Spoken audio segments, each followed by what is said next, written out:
Hong Kong painting. Ayan, ayan, ayan, ayan. Hong Kong painting. Mga painting po yan ang Hong Kong. Ayan, galing po ng mga artist nila dito.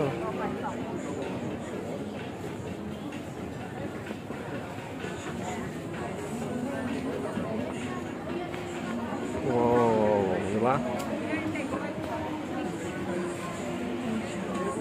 How much each pen?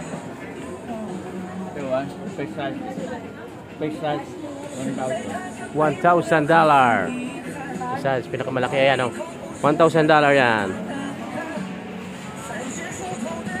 Totoong painting po yan, guys. Totoong painting yan.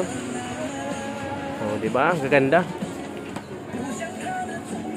Mga artist talaga. Yan lang dito yan sa Mongkok. Parang Divisoria. May dala po binibenta yung mga painting. Pero magaganda na.